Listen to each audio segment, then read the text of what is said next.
드시겠습니다.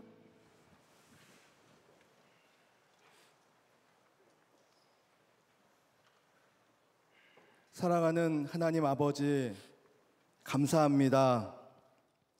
우리를 하나님의 자녀로 불러주시고 십자가의 사랑으로 구원해 주셔서 하나님이 기뻐하시는 예배의 자리로 나아갈 은혜를 베풀어 주시니 감사합니다. 사순절 기간 우리를 구원하시기 위해 고난당하신 예수 그리스도의 사랑을 기억하며 각자의 기도의 자리를 결단하고 순종함으로 그리스도의 임재를 깊이 경험하는 은혜의 시간이 되게 하여 주시옵소서. 하나님 아버지, 예배하는 이 시간 우리의 심령 안에 주님의 성령을 불같이 부어 주시옵소서. 하나님께 더욱 뜨겁게 찬양하는 예배가 되게 하여 주시고 하나님을 기쁘시게 하는 기도를 올려드리는 영적 예배가 되게 하여 주옵소서.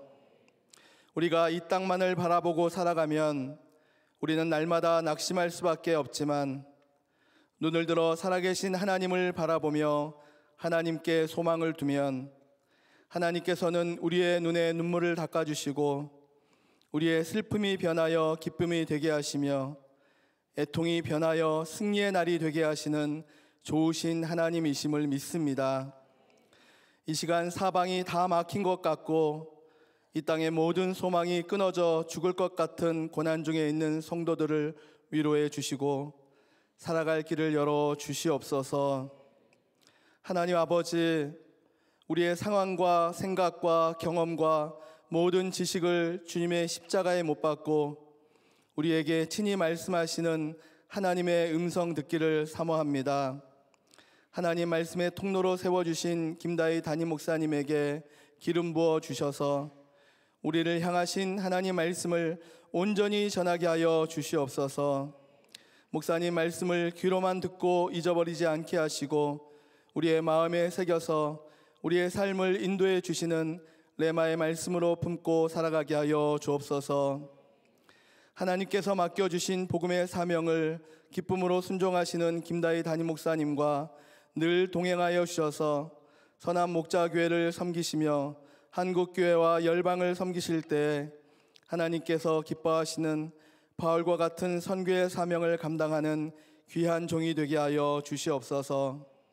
일토 선교 주일로 주님께 올려드리는 특별 예배를 통하여 모든 성도들이 무슨 일을 하든지 마음을 다하여 주께 하듯 하고 사람에게 하듯 하지 말라고 하신 하나님의 명령에 순종하는 삶을 살아가게 하셔서 세상 사람들로 하여금 우리가 하나님을 섬기는 그리스도인인 것을 알게 하여 주옵소서. 사랑하는 하나님 아버지, 나라가 큰 고난 중에 있는 이때 한국교회 성도들을 깨우시고 나라를 위하여 눈물로 기도하게 하시니 감사합니다.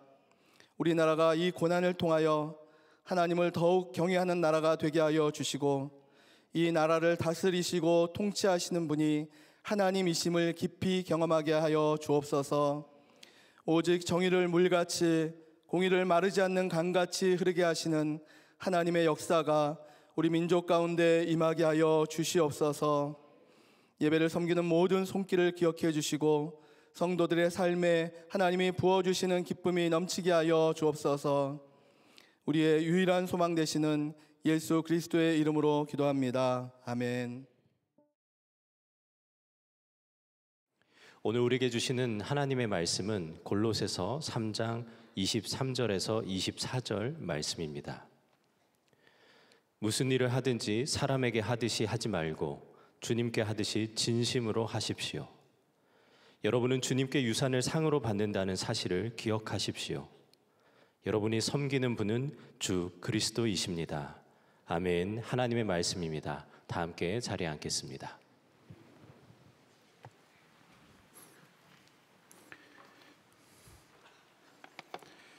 네, 오늘 우리 서로 인사하겠습니다. 저희 앞뒤에 계신 분들에게 하나님께 당신을 진짜 사랑하십니다. 우리 인사하겠습니다.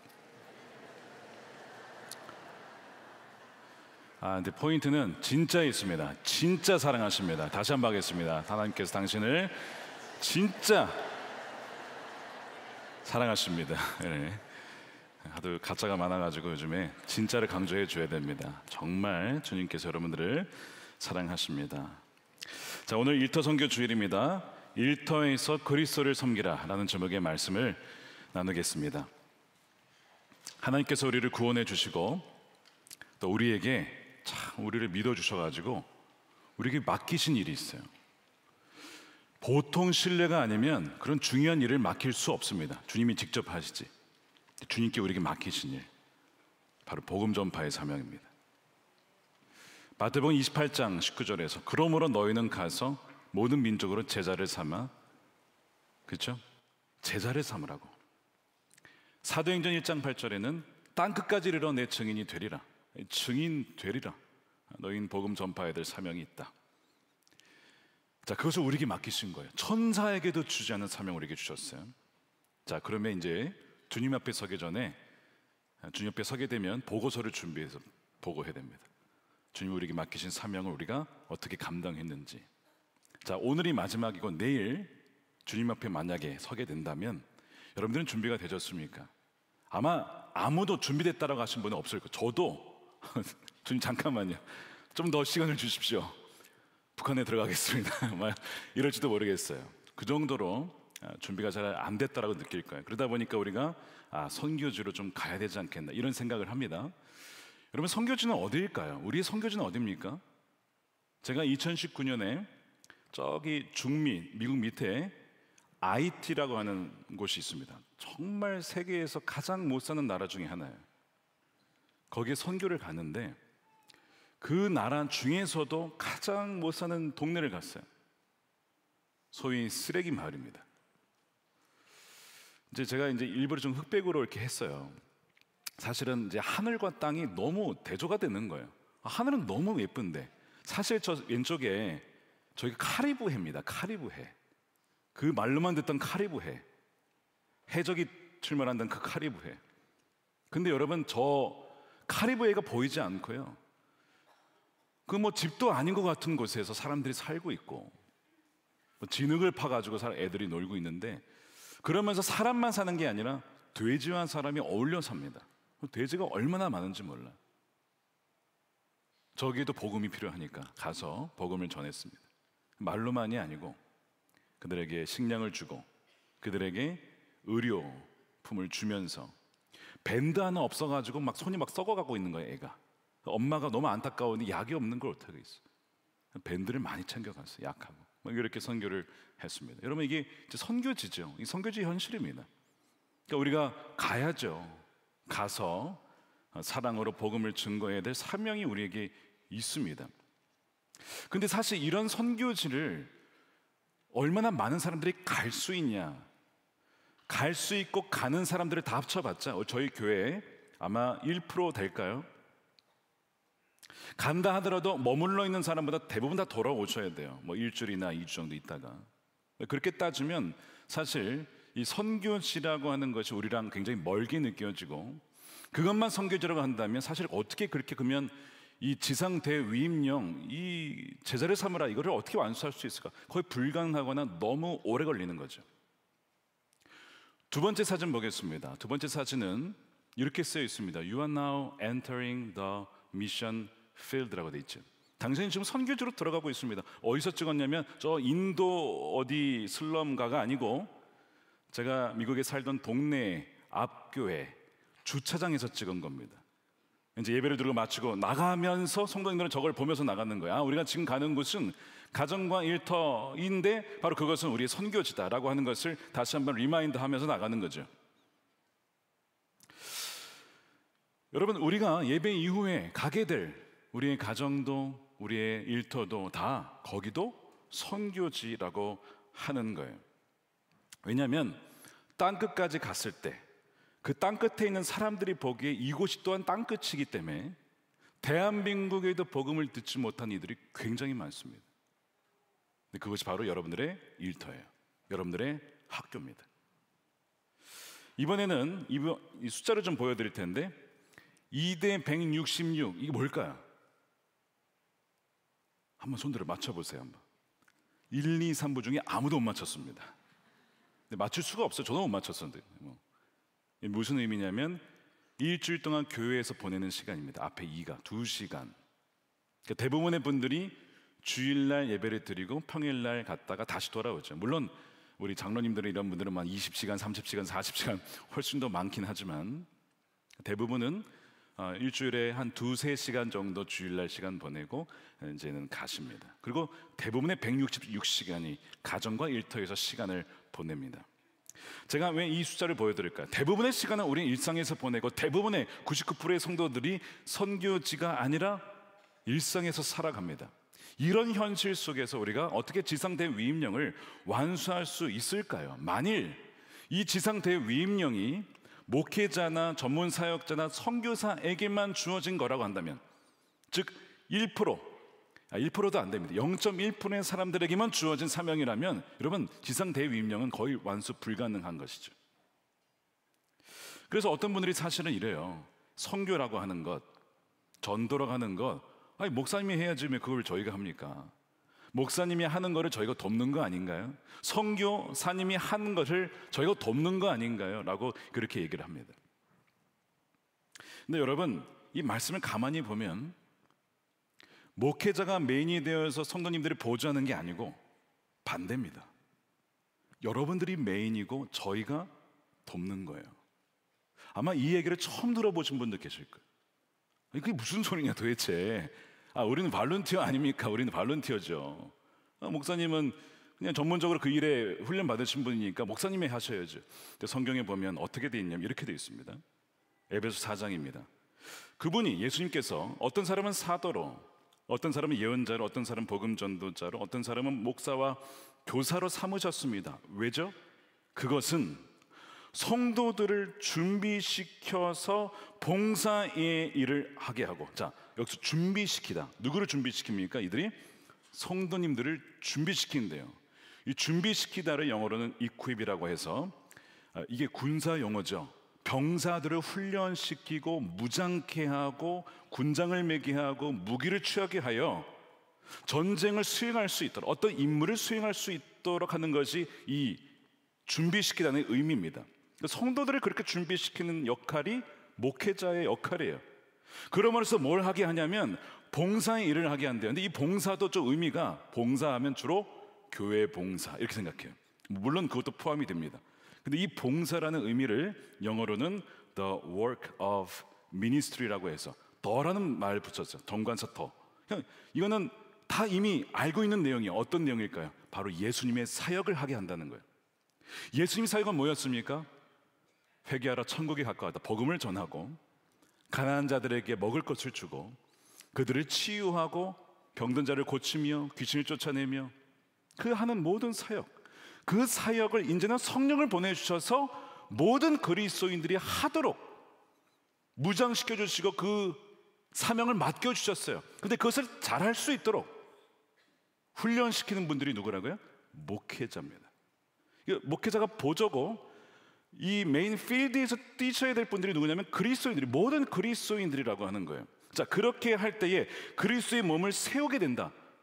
교회가 건강하여지고 또한 교회가 없는 지역에 믿는 이들의 공동체인 하나님 백성들이 형성되고 교회가 세워짐으로 그 지역도 하나님의 나라가 임할 수 있도록 된다는 거예요. 그것이 한국이든 그것이 IT든 그것이 필리핀이든 인도든 간에.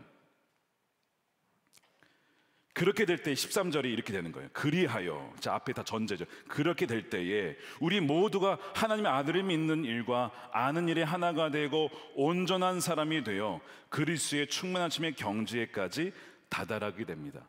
저도 그렇고 성도님도 그렇고 예수님을 닮은 그 하나님의 형상을 회복하는 모습에 다다르려면 이것이 전제가 되어야 돼요. 목회자는 성도들을 훈련시키고 성도들이 훈련받은 대로 삶의 현장 속에서 뛰면서 그리스도와 동행하며 복음을 증거하며 정치와 경제와 사회와 교육과 과학과 각 영역 속에서 믿는 그리스도인의 삶을 살아갈 때에 그것이 또한 사회에, 교회에 영향을 주며 서로가 성장하고 성숙하게 된다는 겁니다. 자, 이것을 스포츠에 비유할 수 있어요. 스포츠에 여러분 야구나 축구를 보시면 뭐 당연한 질문인데 코치가 많습니까? 선수가 많습니까? 선수가 훨씬 많죠. 야구 같은 경우에 투수가 있고 타자가 있는데 4선수들이 있는데 각각의 코치가 있어요. 투수 코치가 있고 타자 코치가 있습니다. 근데 정작 필드에서 뛰는 사람은 누굽니까? 여러분 선수들이 뛰는 거예요. 선수들이 나아가서 경기를 실제로 뛰는 거죠. 그 건강한 교회는 바로 성도님들이 필드에서 많이 뛰는 거예요. 그리고 그 성도님들을 지지해주고 훈련시켜주고 그렇게 해서 그 삶의 현장 속에서 그리스도인의 사명을 감당할 수 있도록 돕는 교회가 건강한 교회입니다. 반대로 건강하지 않은 교회는 코치가 다 경기를 뛰는 거예요. 자기가 감독이 나가서 뛰는 거예요. 히딩크 감독이 막 축구를 하는 거예요. 막 생각해 보세요. 말이 안 되잖아요. 그렇죠? 건강한 팀은, 교회는 바로 성도들이 실제로 필드에서 뛸 수 있도록 돕는 교회입니다. 그러니까 감독 대신 예수님의 말씀 아래 코치들의 각 영역 속에 선수들을 트레이닝시켜서 선수들이 그 필드에서 공격수가 되고 미드필더가 되고 수비수가 되어서 경기를 할 때에, 삶의 경주를 감당할 때에 승리하는 교회가 된다는 거예요. 음부의 권세를 무너뜨리는 교회가 된다는 겁니다. 그런 교회가 되기를 소망합니다. 여러분들이 부르신 곳에서. 저는 사실 기도하는 게 있어요. 선남목자교회가 어느 목회자가 알려진, 이 교회 이름이 알려졌다기보다 어느 성도가 참 자랑스러운, 성도들이 자랑스러운 교회. 와, 어느 그 성도님 크리스천이 계신데, 와, 그분이 선남목자교회 출신이래. 그 교회에서 그렇게 훈련받고 예수님과 동행하며 사회에 선한 영향을 미치는 분이죠. 야, 그 교회에서 훈련받았구나. 나도 거기서 훈련받아서 나도 그런 그리스도인이 되고 싶다. 저는 사실 그렇게 기도하고 있어요. 여러분들이 부르신 곳에서 그런 신실한 그리스도인들이 더욱더 많이 생겨나게 되기를 주님의 이름으로 축원드립니다. 성남에만 100만 명이 살고 있다고 합니다. 근데 제가 이제 계산을 해보니까 우리 교회 이제 부목사님들 포함해서 목사님들만 이들에게 복음을 전하려면 한 사람당 43,500명에게 복음을 전해 다 전할 수 있어. 한 사람당 43,500명. 근데 모든 성도들이 우리 교회 복음을 전하면 66명에게만 복음을 전하면 100만 명에게 다 전할 수 있습니다. 이 파워가 엄청난 것이죠. 근데 여러분, 바로 여기에 초대교회의 비결이 있어요. 초대교회 처음에 한 수백 명 크리스천밖에 없었습니다. 로마 대제국 아래 핍박 속에서 믿는 이들이 별로 없었거든요. 근데 한 200년 지났는데 한 600만 명으로 성장한 거예요. 크리스천들이 엄청나게 폭발적으로 성장했죠. 어떻게 그럴 수 있었을까? 성령의 강력한 역사이면서 동시에 모든 그리스도인들이 삶의 현장 속에서 복음을 증거해. 단지 베드로나 바울이나 이런 어떤 리더십만 한 게 아니고 모든 성도들이 삶의 현장 속에서 증거했기 때문에 됐다는 것입니다. 교회 역사학자 이 앨런 크라이더가 이런 얘기를 했습니다. 초대교회가 그렇게 놀라운 역사가 일어날 수 있었던 배경이 비기독교인과 기독교인이 함께 일하며 가까이 살았다는 거예요. 그들은 친구가 되었다는 겁니다. 이게 놀라운 특징이죠. 근데 여러분, 이 특징과 우리가 알고 있는 특징 하나 더 있습니다. 순교하기까지 신앙을 포기하지 않는 신념. 이 두 가지가 함께 있었어요. 그들에게 예수를 부인하라고 하면 그들은 죽어도 부인하지 않습니다. 차라리 죽고 말지. 이게 순교의 신앙이었어요. 근데 동시에 그렇다고 해서 모든 관계를 끊었냐? 그렇진 않습니다. 안 믿는 이교도들에게 찾아가서 그들과 함께 어울리며 친구 관계를 맺으면서 삶을 통해 복음을 증거할 수 있는 그 관계를 이어갔다는 거예요. 이 두 가지가 별개가 아니라 모순이 아니라는 겁니다. 지금 현대 우리 교회에 적용해 보면 우리도 만일 기독교 신앙을 부인하라고 하면 여러분 부인할 수 있겠습니까? 절대 타협할 수 없는 것이 있죠. 예를 들면 종교다원주의 시대에 아니 예수님은 구원의 길이냐? 다른 구원의 길도 있는 거 아니냐? 라고 하면 우리는 여기서 이런 진리의 전쟁입니다. 아니다. 오직 예수님만이 유일한 구원의 길이십니다. 이건 타협할 수 없는 진리입니다. 여러분, 예전에 6.25 이후에 그때도 그랬죠. 전후에 계속 공산주의가 계속 교회를 공격했어요. 신을 부정합니다. 교회만 문 닫으면 돼. 교회를 공격했단 말이에요. 만약 그런 일이 지금도 벌어지고 있다면 여러분, 우리는 싸워야 되죠. 여러분, 이 같이 대립할 수가 없는 거예요. 그리스도와 벨리알이 어떻게 조화를 이루냐? 빛과 어둠이 어떻게 조화를 이루냐? 이제 이런 영역에 있어서 우리는 절대 타협할 수 없는 거예요. 그렇지만 동시에 그 사람 영혼에 대한 긍휼함과 갈망을 절대 잃어버리시면 안 된다는 거예요. 소수의 그리스도인들이 만일 저 사람은 나랑 사상과 정치 신념이 달라서 나랑 안 되겠어라고 끊었다면요, 여러분 절대 복음 전파 못했을 거예요. 관계가 다 끊어졌을 테니까. 근데 그들은 그 신념을 가지면서도 대다수의 로마 제국의 사람들에게 복음을 증거하기 위해서 다가갔다는 거예요. 여러분, 우리가 잊지 말아야 될 원리입니다. 이 두 가지가 줄 중에 하나가 아니라 두 가지를 같이 견져야 돼요. 절대 타협할 수 없는 부분에 대해서 우리는 진리를 고수하면서도 동시에 사람을 끝까지 품을 수 있는 넓은 사랑의 마음, 이 두 가지가 있을 때에 놀라운 복음의 폭발적인 역사가 있었다는 것이죠.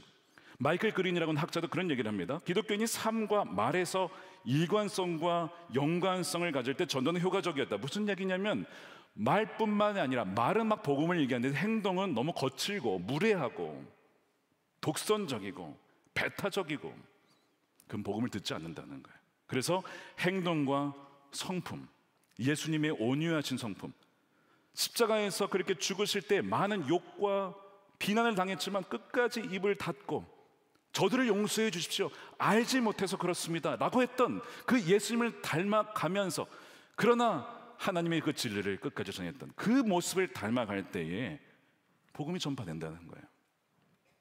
자, 오늘 이 골로새서 말씀을 보면 우리 일터 선교의 중요한 원리가 나와 있습니다.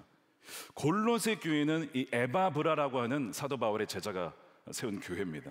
그 교회에 에베소에 있던 사도 바울이 편지를 보내는 거예요. 무슨 편지를 보냈냐면 오늘 본문은 로마 제국에서 종으로 살던 이들이 그리스도인이 된 이들이 있었어요. 그러면 그리스도인이 된 종들은 안 믿는 종들과 어떻게 달라야 되느냐, 그 얘기를 하는 겁니다. 두 가지를 얘기했어요. 그리스도인 종들은 육신의 상전들에게 순종할 것과, 두 번째, 무슨 일을 하든지 주님께 하듯 사람에게 하듯 하지 말라는 겁니다. 상전을 대할 때 주님께 하듯 하라는 거예요. 자, 그것이 23절입니다. 무슨 일을 하든지 사람에게 하듯이 하지 말고 주님께 하듯이 진심으로 대하십시오. 보통 종들은, 일반 종들은 주인 앞에서 두려우니까 하는 척합니다. 그리고 그냥 말에 잘 순종하긴 하죠. 그런데 마음에 진심으로 하는 건 아니에요. 그런데 그리스도인 종들에게는 정말 주님을 따르듯이 그렇게 하라는 거예요. 그럴 때 그 모습을 통해 그 주인에게 영향력을 미치게 된다는 거죠. 이것을 우리에게 좀 적용해 보면 사실 적용하기가 쉽지는 않습니다. 다 그런 건 아니겠지만, 목사님, 저희 회사에 참 어려운 보스가 있는데 그분이 저를 너무 핍박해요. 저를 믿는 사람이라고 너무 미워하고 저에게 불이익을 주고 그런 분들이 있습니다. 이런 상황에서 어떻게 그 보스에게 정말 주님께 하듯 할 수 있을까? 이건 말이 안 되는 명령 같죠. 그런데 오늘 이 골로새서 3장 이전에 전제되는 말씀이 나옵니다. 그것이 2장이에요. 무슨 얘기가 나오냐면 너희도 과거에 죽을 수밖에 없었던 흉악한 죄인이었다는 거예요. 그런데 그 죄인을 주님이 용서해 주셨다. 너는 죄로 말미암아 죽은 자인데 하나님이 살려주셨다. 새 생명을 얻었다. 이제는 새로운 사람이다. 너의 본성으로는 절대 그것을 순종할 수 없겠지만 이제는 주님께서 안에 계시기에 성령의 능력으로 그것을 감당할 수 있다는 것을 말씀해요. 그것이 골로새서 2장 12절이에요. 여러분은 세례받을 때 그리스도와 함께 묻혔다는 거예요. 여러분 생각난 말씀이죠. 갈라디아서 2장 20절. 내가 그리스도와 함께 십자가에 못 박혔나니. 다른 버전입니다. 세례받을 때 그리스도와 함께 묻혔는, 우리 옛사람은 우리의 분노와 그 탐욕스러웠던 옛사람은 이미 죽었다는 거예요. 그분을 죽은 사람들 가운데 살리신 하나님의 능력을 믿는 믿음으로 그리스도 안에서 그리스도와 함께 우리는 살아났어요. 이제는 거듭난 사람, 새로운 피조물이 되었습니다. 또 여러분은 죄를 지은 것과 육신이 할례를 받지 않은 것 때문에 죽었는데 하나님께서 여러분을 그리스도와 함께 살리시고 모든 죄를 용서해 주셨습니다. 여러분 그것을 믿으십니까? 라고 묻는 거죠. 여러분 정말 믿으십니까? 나는 죽고 정말 내 안에 주님이 계심을 믿으십니까? 제가 1부, 2부, 3부, 4부 다 물어봤는데 답변을 제일 많이 하셨어요. 할렐루야. 우리 안에 주님이 계시다는 거예요. 우리의 육신으로는 불가능하지만 어떻게 거기에 순종합니까? 근데 주님이 계시기에 주님의 힘으로, 주님께서 하게 하심으로 순종할 수 있게 한다는 거예요. 근데 그걸 통해서 뭘 하게 하시냐면 그 안 믿는 보스가 얘 왜 이러지? 내가 그렇게 미워하는데 얘는 왜 나한테 악을 악으로 갚지 않지? 라고 의아심을 갖게 된다는 거죠. 의구심을 갖게 돼요. 또한. 근데 여러분, 사울과 다윗의 관계에서 일어났던 일이 바로 그거였어요. 사울이 다윗을 그렇게 죽이려고 했잖아요. 시기하고 미워해서 저놈 죽어야 내가 산다 그래가지고 다윗이 사실은 얼마든지 죽일 수 있었어요. 엔게디 동굴에서 죽일 기회가 있었어요. 근데 살려줍니다. 왜 살려줍니까? 하나님이 기름 부은 왕이니까. 만일 악이 있다면 하나님께서 다루실 거야. 내 손으로 죽일 수 없다. 나는 건드리지 않겠다. 근데 그렇게 하거든요. 하나님께서 그것을 두 차례나 보셨어요. 다윗의 그 모습을. 나중에 이제 우리 다음 주에 볼 겁니다. 사무엘하 7장에 보면 다윗 언약이 나옵니다. 다윗에게 언약을 해주시는데, 다윗아, 너의 자손 대대로 왕위가 끊어지지 않을 거야. 너희 아들도 왕이 되고, 너희 아들도 왕이 되고, 그 아들이 왕이 되고, 왕이 되고, 왕이 되고, 왕이 되고, 영원한 나라 통치가 너의 후손을 통해 이루어질 거야. 약속을 하십니다. 근데 그 약속이 궁극적으로 어떻게 성취가 되죠? 예수 그리스도를 통해 성취가 되는 거예요. 그 다윗이 제가 뭔데 어떻게 이런 은혜를 저에게 주십니까? 막 감격을 하죠. 여러분, 이 은혜가 어떻게 주어진 거예요? 은혜는 은혜입니다. 선물이에요. 하나님께서 베풀어 주신 것이고 뭐 공로로 주신 게 아닙니다. 하나님이 선택이기도 합니다. 근데 동시에 다윗이 하나님의 말씀에 순종함으로 자신의 본성대로 반응하지 않고 그 말씀에 순종하는 것에 대한 하나님의 은혜였던 거죠. 나중에 다윗이 밧세바 범합니다. 죄를 많이 범해요. 근데 그때마다 하나님께서 용서해 주시죠. 너가 자비를 베풀었으므로, 너가 사울에게 자비를 베풀었으므로 나도 너에게 자비를 베푼다. 우리가 우리에게 죄 지은 자를 용서해 준 것 같이 우리의 죄를 용서해 주십시오라고 우리가 기도문 하잖아요. 우리가 우리에게 죄 지은 자를 용서해 준 것 같이 주님, 우리도 용서해 주십시오. 그 기도의 근거는 우리가 누군가를 용서할 때에도 할 때에 사실은 우리가 이 기도를 할 수 있는 근거가 된다는 거거든요. 초대교회 그리스도인들이 종들이 육신상전을 주님께 하듯 대했을 때 이 주인들이 굉장히 신기하게 여긴 것이죠. 터툴리안이라고 하는 교부가 변증서라는 책을 썼는데 거기에 그리스도인 종들의 행적이 남아 있습니다. 안 믿는 주인이 이런 얘기를 하는 거예요. 우리의 종들은 탐욕과 거짓에서 자유로우며 그들이 가진 것조차도 주인과 공유합니다. 그들은 주인을 하나님의 형상으로 섬기되 두려움 없이 오직 양심에 따라 행동합니다. 안 믿는 주인이 봤을 때 믿는 종들이 좀 다르다는 거예요. 그걸 통해서 주인에게도 영향을 미쳤던 그리스도인 종들의 이야기죠. 그러니까 우리가 이 말씀을 진짜 주님께 하듯 우리 부르신 곳에서, 직장에서 그렇게 할 때에 그 모습을 통하여 또한 안 믿는 이들이 주님을 알게 된다는 것이고, 그렇게 섬기는 것이 곧 주님께서는 내게 하는 것으로, 나를 예비하는 것으로 주님께서는 받으시겠다라고 말씀하는 거예요. 23절에 보니까 어떤 일을 하든지 주님께 하듯 하라라고도 말씀했습니다. 사람을 대할 때만이 아니라 어떤 일을 하든지, 오늘 영상에도 나왔듯이 은행에서 일을 하시든 어떤 업무를 통해서 일을 하시든 누구를 어떤 일을 하시든지 그걸 주님께 하듯 하는 거예요. 그러면 주님께서는 그것을 본인께 하는 예배로 받으시겠다는 거죠. 17세기 로렌스 형제가 쓴 하나님의 임재 연습이라는 책이 있습니다. 수사인데 이분이 남긴 그 유명한 말이 참 많은데 여러 가지가 있는데 그 중에 하나가, 저에게는 기도하는 일이나 일하는 것이나 별 차이가 없습니다. 일하는 것도 저에게는 기도입니다. 일할 때 모든 일을 주님께 의지하며 주님께 대화하며 그렇게 일을 하기 때문에 일하는 것이 곧 기도입니다. 그런 얘기를 해요. 그러면서 그가 모든 일을 하나님을 사랑하는 마음으로 한다는 것이 무엇인지를 이렇게 얘기를 합니다. 우리는 하나님을 위해 작은 일들을 할 수 있는데 내가 후라이팬 위에서 구워지는 케이크를 뒤집는 것도 하나님 사랑을 위해서 합니다. 이것을 먹을 나의 형제들을, 주님이 사랑하시는 백성들, 그리고 바로 주님인 그들을 내가 섬기는 것입니다. 이런 의미로 이제 케이크를 뒤집는다는 것이죠. 일이 없을 때에도 내게 일할 수 있는 은혜를 주신 분께 감사하며 또 예배한다는 거예요. 나로서는 바닥에서 지푸라기 하나를 집어드는 청소하는 일마저도 하나님의 사랑으로 행하기에 충분합니다. 모든 삶이 주님께 드리는 예배입니다. 이런 얘기를 하는 거예요. 그러니까 이제 이분이 도전하는 것이 우리의 작은 일상 모든 것을 주님께 하듯이, 청소를 할 때에도 이곳은 주님이 거하시는 성전이니 제가 주님께 하듯 청소합니다. 누군가에게 음식을 차릴 때에도 주님을 접대하듯이, 만약에 주님께서 오셔서 여러분들 저녁에 식사에 참여하신다고 했어요. 여러분 저녁 식사를 어떻게 준비하실까요? 아마 한 몇 주 전부터 준비할 거예요. 어떤 메뉴로 할까? 어떤 반찬으로 할까? 막 고민하시면서 주님이 우리 집에 오신대. 지극히 작은 자에게 하는 것이 내게 한 것이라고 했잖아요. 그러니까 누군가가 여러분들의 집이나 혹은 방문해서 식사를 할 때, 대접할 때 그 마음을 해보시면 그것이 누구에게 하는 거예요? 주님께 하는 것이고, 주님은 그것을 내게 한 것으로 받으시겠다는 거예요. 자, 그렇게 믿음을 하는 자들에게 주어지는 약속이 있다는 겁니다. 자, 그것이 24절이에요. 여러분은 주님께 유산을 상으로 받는다는 사실을 기억하십시오. 개정반은 기업의 상이라고 했어요. 여러분, 이 말씀 굉장히 충격적이었습니다. 왜냐하면 종들에게는 유산이 없었거든요.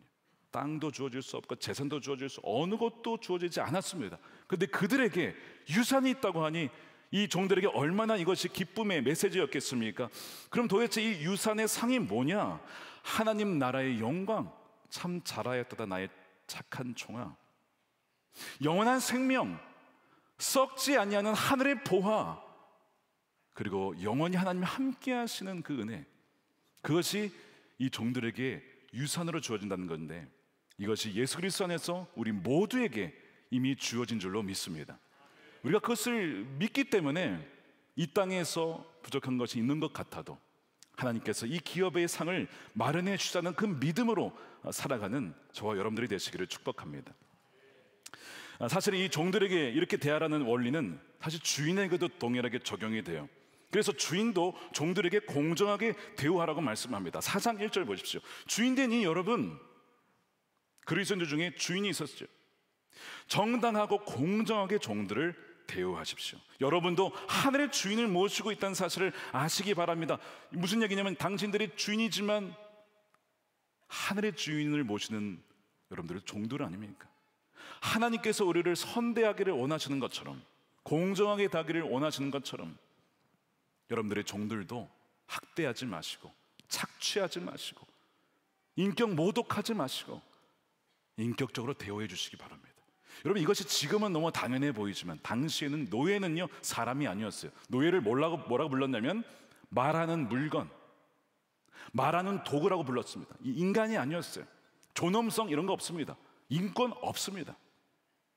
그냥 물건 취급을 당했어요. 근데 그들에게 정당하고 공정하게 대하라, 이거는 엄청난 혁명적인 메시지였던 거예요. 자, 이것을 우리에게 적용하면 직장에서 이제 리더십 위치에 있는 분들이 직원들을 대할 때에 하대하지 말고 존칭을 치. 요즘에는 이제 그런 것들이 많이 문화가 없어졌어요. 서로가 다 존칭을 하고 님자를 붙이거나 뭐 이렇게 해서 다 바뀌고 있지만, 그렇게 직원들을 공정하고 인격적으로 대우해 주는 것이 얼마나 중요한지.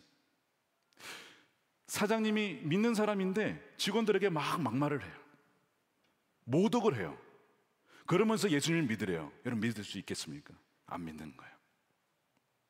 여러분, 공정무역커피라는 개념이 여러분 아실 겁니다. 뭐 꽤 우리나라에도 도입이 돼가지고, 무슨 얘기냐면 공정무역커피란 생산자에게 정당한 대가를 지불한 커피란 뜻이에요. 근데 예전에 그렇게 하지 못했다는 거죠. 노동 착취를 통해서 100만 원을 줘야 될 거 한 20만 원만 주고 그냥 가져오는 거예요. 어린아이들 막 노동시켜가지고 막 애들한테는 돈 거의 주지 않고 착취해가지고. 이렇게 하지 말고 fair trade, 공정한 무역을 통해 마땅히 대가를 지불하고 커피를 가져오십시다. 이 공정무역 커피죠. 지금은 이제 이런 것들이 보편화 많이 되어 있습니다. 커피 업계를 운영하시면서 어느 사장님이 CEO예요. 크리스천입니다. 근데 공정무역을 하지 않고 노동을 착취하면서 자기는 하나님 믿는데요. 자, 그분이 복음을 전한다고 합시다. 그 복음이 들릴까요? 안 들리죠. 복음을 전하기 이전에 뭘 하는 거예요? 먼저 그의 노동자들과 일꾼들을 공정하게 대우해 주십시오. 일한 대로 삭슬 받을 수 있도록 해 주십시오. 레위기 말씀에 소들이 일을 할 때 소에게도 망을 씌우지 말고. 망을 왜 씌웁니까? 소들이 일하면 자꾸 뜯어 먹으니까. 야, 내가 일하라고 시켰지 먹으라고 시켰어? 이번에 망을 씌우는 거야. 근데 율법에 뭐라고 돼 있냐면 망 씌우지 말라는 거야.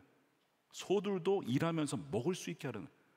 야, 말씀이요, 동물도 하나님 케어하십니다. 하물며 사람이겠습니까? 그래서 그렇게 공정하게 대우할 때 그것 자체가 바로 선교의 요소가 돼요. 야, 저런 사장님 처음 봤다. 늘 착취하는 것이 아주 보편화되어 있고, 속이는 것이 보편화되어 있고, 정직하지 않은 것이 보편화되어 있는데 저분은 정직하게 사람을 대하네. 저 비결이 뭘까? 크리스천이래. 나도 그 예수님 믿고 싶다. 이렇게 되는 거죠. 나중에 이제 여러분 빌레몬서에 보게 되면 오네시모라고 하는 종이 도망을 가요. 이건 종이 도망갔다. 이건 그 당시에는 죽는 겁니다. 근데 그 빌레몬 주인에게 사도 바울이 편지 쓰기를, 그 오네시모를 종으로 여기지 말고 형제로 받아주십시오. 용서해 주십시오. 편지를 써요. 받아주라는 거예요. 그리스도 안에서 한 형제 아닙니까? 그렇게 요청을 해서 받아주죠. 그리고 나중에 이제 교회 역사의 전통에 의하면 그 오네시모 종이 주교가 되었다는 이야기가 있습니다. 주교까지. 그 사회로서는 절대 불가능한 일이 기독교 역사에서는, 교회에서는 이루어진 거예요. 그것이 기독교의 사회를 변화시키는 원동력이 된 것입니다. 신분을 초월할 수 있는 복음의 놀라운 역사였던 것이죠. 자, 오늘 여러분들의 삶의 연장 속에서 크리스천 기업가나 리더들이 자신의 동역자들을 공정하게 대하고 사랑을 대한다면 어떻게 될까? 바로 복음을 삶으로 증가하는 일이 되고 세상에게 변화를 일으키는 일이 될 것입니다. 지난 금요 성령 집회 임정택 대표님이라고 히스빈스, 그분의 커피, 콩, 뭐 이런 이상한데 말이, 그냥 히스빈스로 합시다. 히스빈스라고 하는 그 대표님이 오셨어요. 창업을 했는데 장애인 바리스타를 훈련시키셔서 사회적 이 기업을 세운 분입니다. 근데 이분의 이야기가 많은 분들의 심금을 울렸어요. 보지 못하신 분들 꼭 보시기 바랍니다. 심금을 울렸어요. 왜 심금을 울렸을까? 그분이 뭐 무에서 유를 창조해서 계속 이제 물론 하나님이 하셨다라고 하지만 어쨌든 뭐 없는 거에서 어떤 창업을 해서 새로 만들었으니까 그것 때문일까? 여러분, 그렇지 않습니다. 창업을 해서 1호, 2호, 3호 커피점이 점점 많아지고 커지고 막 해외에도 진출하고 거기에 사람들이 감동을 받았을까? 여러분, 그것도 아니었을 겁니다. 그럼 왜 성님들의 마음이 심금을 울렸을까? 이거였어요. 통계에 의하면 여러분, 세상에서는요, 기업들이 장애인 고용 잘 안 합니다. 정신병이 있는 사람 고용 안 합니다. 근데 법적으로는 이 장애인 의무 고용이 있어요. 원래 법적으로. 그러면 안 하면 벌금을 내야 돼요. 근데 벌금이요, 어떤 기업은 수억에 수십억에 심지어는 수백억이 이릅니다. 근데 벌금을 차라리 내는 게 낫다 이거예요. 장애인을 고용하느니. 여러분, 이것이 사회입니다. 이런 사회에 우리가 살고 있죠. 자, 이런 사회 속에서 히스빈스가 도전한 것이 뭐냐? 하나님의 말씀이었어요. 지극히 작은 자를 한 것이 내게 한 것이다. 그래서 정신병, 조현병을 앓고 있는 이들을 품어주고 사랑해주고 기다려주고 인내해주며 그들을 동역자로 세워주셨어. 그들도 사회에 기여할 수 있고 역할을 할 수 있다는 것을 보여주면 좋겠다. 그들에게 삶의 이유를 주었으면 좋겠다. 근데 이걸로 이제 시작을 한 거잖아요. 이제 간증이 참 인상적이었는데 그 중에 저에게 참 마음이 울렸던 부분이 만철쌤이라고 불린 이 바리스타 선생님의 고백이었습니다. 어느 날 이제 이분도 이제 정신병을 앓았던 분인데 바리스타가 되어서 한 고객에게 커피를 줬는데 너무 감동적으로 그걸 마시면서 보면서, 야, 내가 이런 감동을 줄 수 있는 사람이라니. 그래서 이제 대표님과 함께 이제 기도를 하다가 기도처에서 이런 얘기를 대표님께 하더라는 거죠. 임 대표님, 제가 그동안 어떻게 살았는지 알죠? 20대에 발병해서 20년 이상을 정신병을 앓고 20번 이상 입퇴원을 반복하고 자살 시도 3번 하고 인생에서 나를 좋아하는 사람 아무도 없고 소망도 없는 인생이었잖아요. 나 너무 외롭고 괴로웠는데 43년 만에 나 가장 행복해요. 다 너무 행복해. 왜 사는지 알 것 같아. 사람들이 왜 살고 싶어 하는지 이제 알 것 같다라고 43년 만에 처음 그것을 느꼈다는 거죠. 그 이야기를 들었을 때 창업 2009년 한 이후에 지금 16년이 지났는데 참 기뻤던 순간들이 참 많았대요. 뭐 첫 카페를 열었을 때, 확장이 됐을 때. 근데 그런 성취는 잠깐 있다 말았는데 자신의 마음속에 대표님이 계속 남는 것은 사람이 행복하고 기뻐하고 소외와 같던 사람들이 인정받고 변화될 때 그걸 보면서 가장 기쁘다라는 거죠. 이거는 가장 오래 남고 영원히 남게 되더라는 거예요. 그런 간증을 해주셨어요. 제가 이제 그거를 들었는데 참 감사한 것이, 이것이 교회에서만 벌어진 것이 아니라 교회 밖에서 일터에서 삶의 현장에서 이런 일이 벌어졌다는 겁니다. 그러면서 기도하기를, 저는 이렇게 기도를 했어요. 주님, 우리 사랑하는 선한목적의 성도님들이 일터에서 정말 소외받고 어려운 이들을 품고 그들을 주님께로 인도하며 치유하는 일에 쓰임받는 주의 일꾼들이 되게 해 주십시오. 그런 기도가 나오더라고요. 정말 어떤 것이 아니라 성도가, 정말 온전한 성도가 자랑스러운 교회. 그분, 우리 교회 분이셔. 그분 크리스천이야. 그분 예수 믿는 사람이야. 그렇게 자랑스럽게 내놓을 수 있는 분. 그런 기도가 되었습니다. 사랑하는 여러분, 우리의 선교지는 어디입니까? 여러분들의 일상의 일터와 가정과 학교입니다. 바로 여러분 그 부르신 그곳에서 주님께서는 여러분들이 선교적인 사명을 감당하기를 원하세요. 로마서 12장 1절에 이렇게 되어 있습니다. 형제자매 여러분, 그러므로 나는 하나님의 자비하심을 힘입어 여러분에게 권합니다. 여러분의 몸을 하나님께서 기뻐하실 거룩한 산 제물로 드리십시오. 이것이 여러분이 드릴 합당한 예배입니다. 로마서 1장에서 11장까지 우리를 구원하시고 나는 죽고 예수로 살게 하는 그 은혜를 살게 하시고, 또한 천국의 놀라운 은혜를 주셨는데, 그것이 정말 믿고 그것이 맞다면 합당한 우리 예배는 무엇이냐? 우리의 삶 속에서 우리의 모든 순간을 하나님이 받으실 만한 거룩한 산 제물로 우리 인생을 드리는 것, 이것이 주님께 드릴 합당한 예배, 영어로는 true proper worship이라고, 합당하고 진정한 예배다, 우리의 삶의 예배라고 하는 것입니다. 다시 한번 처음에 봤던 그 사진을 보겠습니다. 우리가 예배를 마치면 우리가 들어가는 곳이 있습니다. 자, 사진을 보여주세요. 두 번째 사진. 네. 자, 여러분들이 이제 예배를 마치고 가게 되는 것은 어디입니까? 여러분, 선교지로 가게 되는 것입니다. 우리 옆에 계신 분에게 인사하겠습니다. 당신은 일터의 선교사이십니다.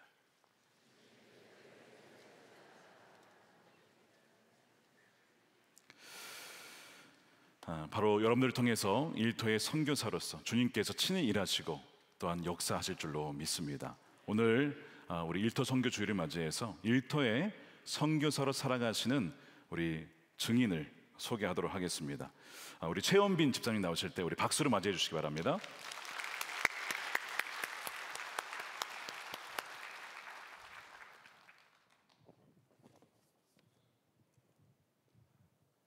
저는 대학을 졸업하고 영업직으로 취직했습니다.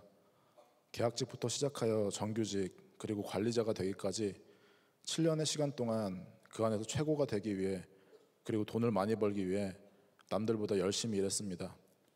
그러면서 확신한 것은 돈을 많이 벌고 치열한 경쟁에서 이기기 위해서는 절대 말씀대로 살 수 없다였습니다. 그런 확신을 가지고 회사 생활을 하다 보니 동료를 이기기 위해 내가 알고 있는 유익한 정보는 숨기고 나에게 불리한 내용을 말해서는 안 되며, 내가 생각하기에 정말 좋은 것을 판매하는 것이 아니라 회사에서 요구하는 대로 판매하는 것이 당연한 거라고 여기게 되었습니다. 그 방법을 믿고 달려간 끝에 결국 저는 최우수 사원이라는 명예를 얻었습니다. 남들보다 많은 연봉을 받았고 나의 방식을 교육하며 그렇게 하지 못하는 직원을 보며 한심하다고 생각했습니다. 저는 세상에서 인정받고 그 돈으로 베풀고 헌금하는 것이 하나님께 영광을 돌리는 거라고 생각했습니다. 크리스천인 내가 무시받으면 하나님도 무시받는 거라고 생각했습니다. 그런 저는 저의 경험과 능력을 믿고 회사를 과감히 퇴사했습니다. 그리고 사업을 시작했습니다. 매장이 늘어나고 매출이 오르고 완벽하다고 생각되는 노후까지 계획했습니다. 그러나 금방 끝날 것 같았던 코로나는 점점 악화되었고 버티고 버티다 결국 폐업을 하게 되었습니다. 그 순간에도 저는 하나님의 마음을 알지 못했습니다. 다시 돈을 많이 벌어 재기해야겠다는 생각뿐이었습니다. 그렇게 다시 돈을 많이 벌 수 있다던 새로운 분야에서 영업을 시작했지만 뜻대로 되지 않았고, 작년 한 해 동안 주님은 저에게 재정을 허락하지 않으셨습니다. 그렇게 괴로운 재정의 훈련을 받는 중에 예배를 드리는데 마태복음 6장 33절 말씀을 마음에 주셨고 그 말씀을 믿고 기도하기 시작했습니다. 그런즉 너희는 먼저 그의 나라와 그의 의를 구하라. 그리하면 이 모든 것을 너희에게 더하시리라. 아멘. 퇴근 후 마가다락방에 들러 기도하고 집으로 돌아오기를 한 달. 처음에는 나의 유익을 얻기 위한 기대로 하나님의 나라를 위해 기도했습니다. 이렇게 하면 나머지는 하나님이 다 해결해 주시겠지 라고 생각했습니다. 하지만 시간이 흐르면서 하나님께서는 저의 기도를 가족, 주변 사람들, 열방을 위한 애통과 통곡의 기도로 바꿔주셨고, 제 입에서는 제가 가진 모든 것을 가져가셔도 하나님만 제 곁에 있어달라는 고백이 나왔습니다. 놀랍게도 한 달의 기도 이후에 그동안 벌지 못했던 재정을 모두 채워주시고 새로 이직한 회사에서도 인정받게 해주셨습니다. 그런데 이전과 달라진 것은 저의 능력으로 한 것이 전혀 없다는 것입니다. 지인들에게 연락이 오고 전혀 계약할 것 같지 않은 고객들이 먼저 연락이 와서 계약을 하고 여러 건의 계약을 한 번에 진행하는 일까지 너무 이해가 안 될 정도로 놀라운 일의 연속이었습니다. 그렇게 재정이 채워지고 인정을 받으면서 이제는 교만 대신 또 다른 치열한 싸움을 하고 있습니다.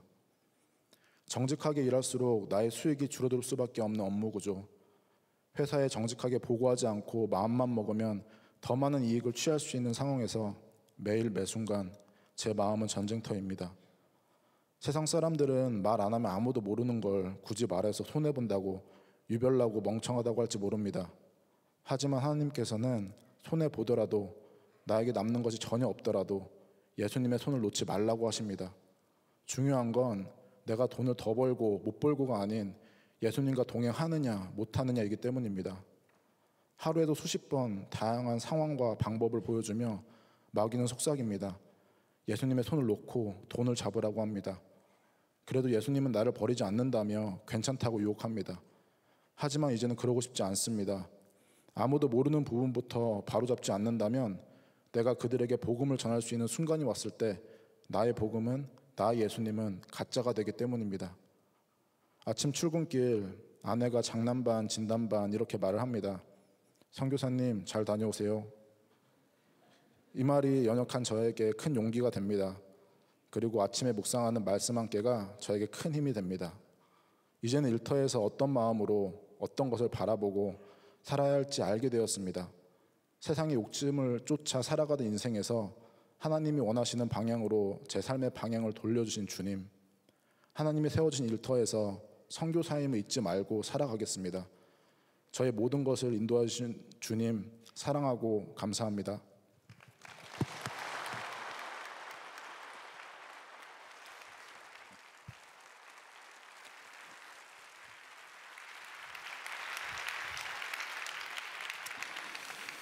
네, 많이 공감이 되시죠? 정직하면 손해보는 사회에 우리가 살고 있습니다. 그런데 정직하면, 정말 하나님 뜻대로 하면 하나님께서 책임져 주시는 그 소리를 모든 성도님들이 경험하게 되기를 축복합니다. 우리 함께 기도하겠습니다. 오늘 일터 선교 주일 맞이해서 로마서 12장 말씀에 근거하여 우리의 모든 삶이 하나님께서 받으실 만한 거룩한 제물이 되기를 원합니다.